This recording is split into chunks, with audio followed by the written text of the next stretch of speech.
अनिस, मैं जानता हूँ आप लोग बहुत प्रॉब्लम में होगे, बहुत वरी होगा, बहुत टेंस होगा आप लोगों के लिए कि आप लोग का अगला साल का मैथ सिलेबस कैसे कंप्लीट हो।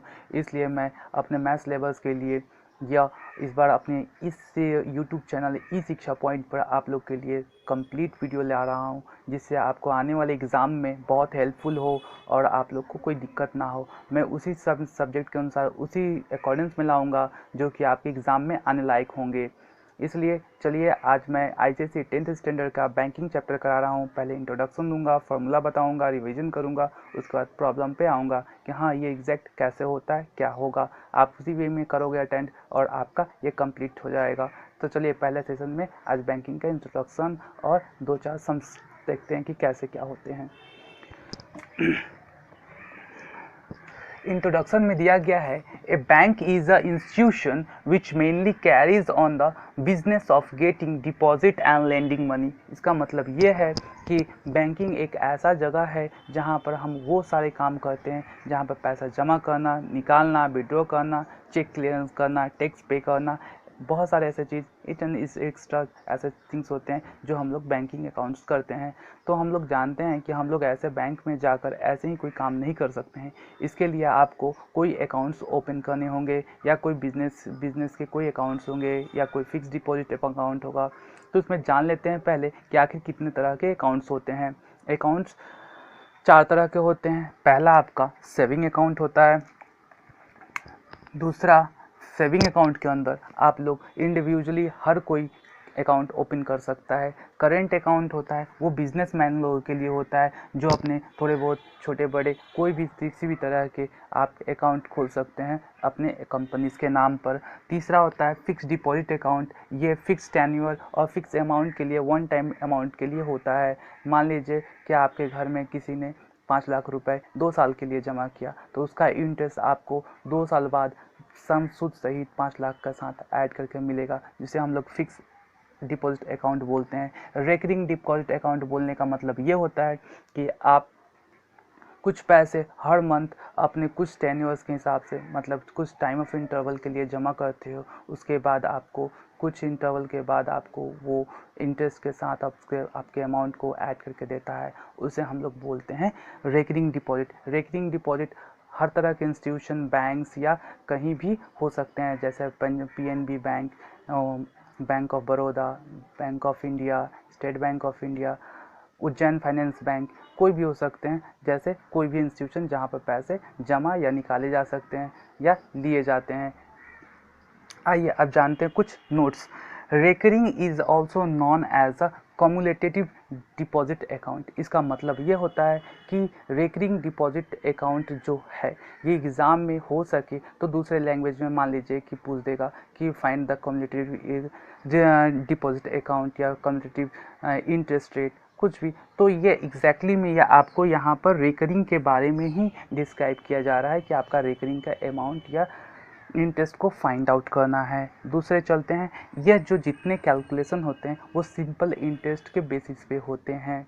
ओके सर, चलिए आप देखते हैं हम लोग कि इंटरेस्ट, इसका इंटरेस्ट निकालने का ये फॉर्मूला आता है I is equals to P into N और n plus 1 by 2 into 12 into R by 100। यहाँ पर आई जो है रेट ऑफ इंटरेस्ट, आप कितने दिन के लिए पैसा जमा करोगे उसके लिए आपका इंटरेस्ट कितना निकल के आएगा टोटल, वो चेक करने के लिए है। तो ये I for interest, P for कितने अमाउंट आप पर मंथ जमा करते हो, N for number of time you has been deposited, कितने दिन के लिए आप जमा कर रहे हो एन, और जितने टाइम्स आएंगे उसमें ऐड करके एक बार और मल्टीप्लाई करना है बाई 2 इंटू 12 करना है। और आपको कोई इंस्टीट्यूशन या बैंक या कोई फाइनेंस कंपनी आपको कितने रेट ऑफ परसेंट के हिसाब से आपको वो पैसा रिटर्न करेगी।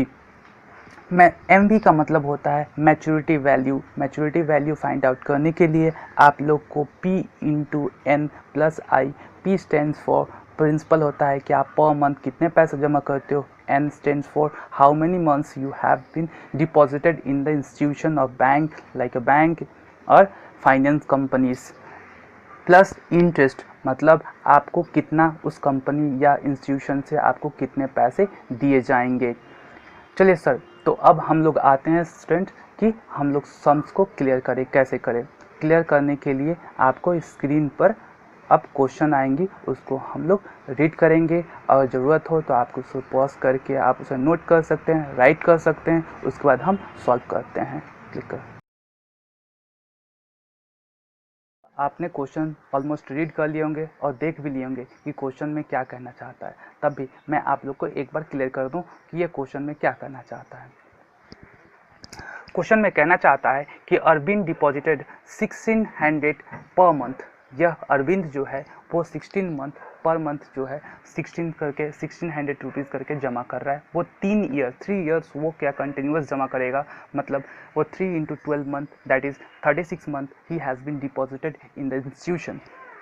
आर मतलब ये होता है कि रेट ऑफ इंटरेस्ट के हिसाब से इंस्टीट्यूशन इसे 9% पर एनम के हिसाब से उसे रेट ऑफ इंटरेस्ट देगा, उसको इंटरेस्ट देगा। तो आते हैं इसका इंटरेस्ट फाइंड आउट करने के लिए। इस सम्स में बोला जाता है कि आप मैच्योरिटी वैल्यू फाइंड आउट कीजिए। इस मैच्योरिटी वैल्यू फाइंड आउट करने से पहले हमें क्या करना होगा, हमें इंटरेस्ट को फाइंड करना जरूरी है। जैसे कि हम जानते हैं P स्टैंड्स फॉर प्रिंसिपल होता है कि आपने पर मंथ कितने पैसे जमा करना है, और N स्टैंड फॉर कि आप कितने मंथ जमा करोगे, क्योंकि ये क्वेश्चंस में रेकरिंग डिपॉजिट के बारे में पूछा जा रहा है। इस रेकरिंग डिपॉजिट के अंदर हर महीने हम लोग कुछ फिक्स अमाउंट ही जमा करते हैं, और R होता है रेट ऑफ इंटरेस्ट। उस रेट ऑफ इंटरेस्ट के हिसाब से आपको इंटरेस्ट मिलती है।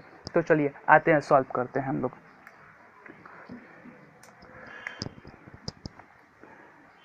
1600 हुआ यहाँ पे इनटू, यहाँ पर क्या करेंगे, ये n जो है n हम लोग ने 3 ईयर्स ना लिखकर हम लोग 36 मंथ लिखेंगे, क्योंकि यहाँ पर जितने कैलकुलेशन है वो 36 मंथ के कैलकुलेशन के अंडर में आएंगे।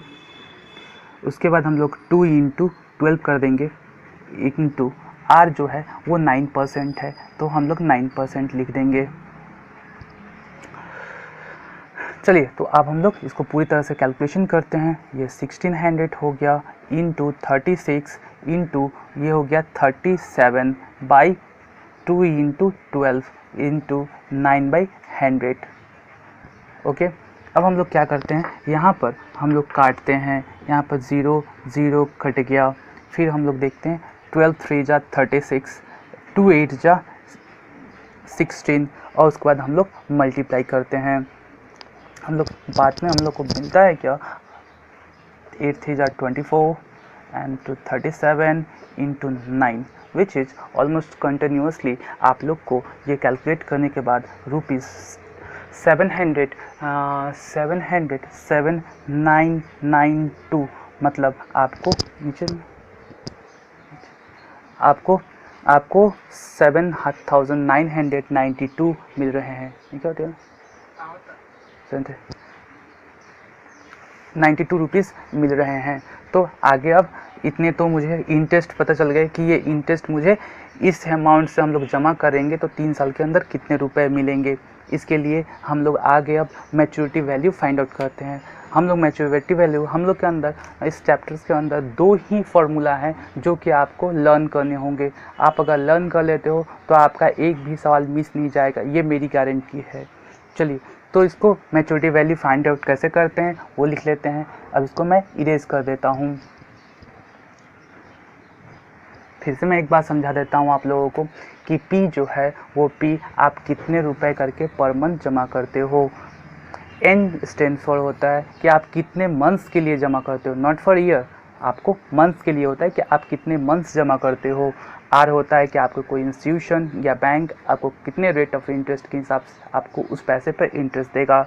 हम लोग ये फार्मूला को आगे ही लर्न कर चुके हैं इंट्रोडक्शन में कि I stand for equals to P × N+1 by 2 × 12 into R/100, जहाँ पर हम लोग देख सकते हैं P जो है पर मंथ डिपॉजिट करने की बातें हो रही है और N stand for 36 month. That means we know that कि 30 ईयर्स 36 मंथ के इक्वल होता है। उसके बाद हम लोग इंटू 36 + 1 करते हैं, बाई 2 × 12 करते हैं और R का वैल्यू रखते हैं हम लोग, जो हम लोग को पता है, जो गिवन दिया गया है 9/100। उसके बाद हम लोग कट करते हैं और उसका वैल्यू फाइंड आउट होता है, इसका इंटरेस्ट फाइंड आउट होता है 7,992 रुपीज़। अब हमें एक रिमेनिंग पोर्शन बचा हुआ है, उसमें मैच्योरिटी वैल्यू फाइंड आउट करना है। अगर क्वेश्चन में आपसे पूछा जाए कि आपका इंटरेस्ट कितने होगा इस रेकरिंग डिपॉजिट पर, तो आपको यहीं पर निकाल के छोड़ देना है, आपको मैच्योरिटी वैल्यू नहीं निकालना है। बट इस सम्स के अंदर आपसे मैच्योरिटी वैल्यू की डिमांड की गई है कि आपका maturity value full of tenure के बाद आपको कितने अमाउंट्स मिलेंगे। तो आइए देखते हैं कितने मिलते हैं हमें।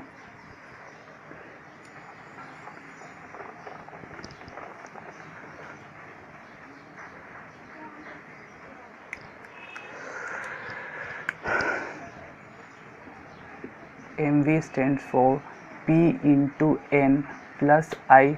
वी नो दैट, इसके बारे में हम लोग जानते हैं कि P into N plus I, P stand for number of rupees have been deposited. हम लोग पर मंथ कितने रुपए जमा करते हैं, तो 1600 हम लोग का है कि हम लोग 1600 हम लोग पर मंथ जमा कर रहे हैं। कितने दिन के लिए, कितने मंथ के लिए, तो 36 मंथ के लिए।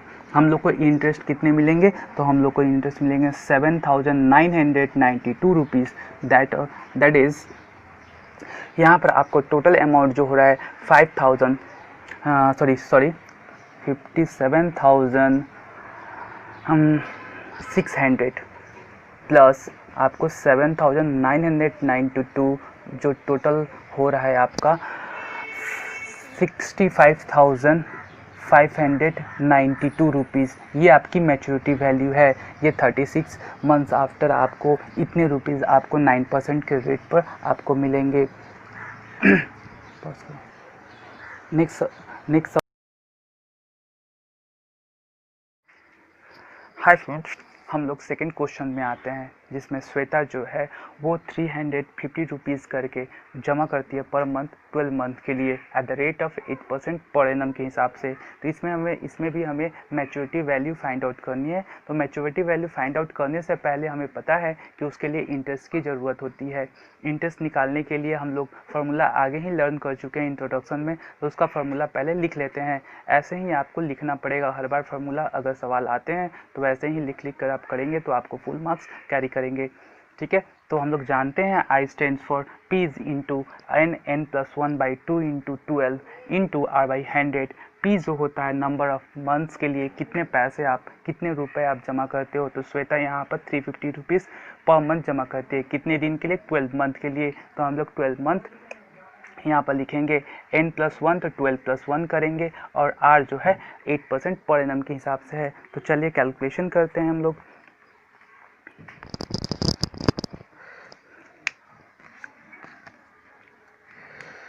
यहाँ पर होता है आपका 350 होता है इंटू n के जगह पर 12 रखेंगे इंटू ये 12+1 होगा इंटू बाय 2 इंटू 12 होता है और r के जगह पर हम लोग 8/100 रखते हैं। नेक्स्ट चलते हैं, लिखते हैं यहाँ पर 350 और होता है यहाँ पर कितना 12 into 13 by 2 into 12 that is 8 into 100। पूरा कैलकुलेशन काटेंगे हम लोग। 5 2 जा 10 एंड 5 7 जा 35। आप पूरा ऑलमोस्ट कैलकुलेशन करोगे तो आपको 182 रुपीज़ मिलेगा। ठीक है, इसके लिए हम लोग तो इंटरेस्ट पता चल गया कि हम लोग 350 रुपीज़ करके जमा करेंगे तो 1 ईयर आफ्टर मतलब दैट मीन्स 12 मंथ आफ्टर आपको 182 रुपीज़ आपको as a interest 8% per annum के हिसाब से मिलेगा। तो हमें मैच्योरिटी वैल्यू फाइंड आउट करनी है। तो मैच्योरिटी वैल्यू के लिए हम लोग आगे तरफ बढ़ते हैं। मैच्योरिटी वैल्यू के फाइंड आउट करने से पहले मैं फिर एक बार आपको समझा देता हूँ। P stands for number of months, आपने कितने पैसे जमा किए हैं।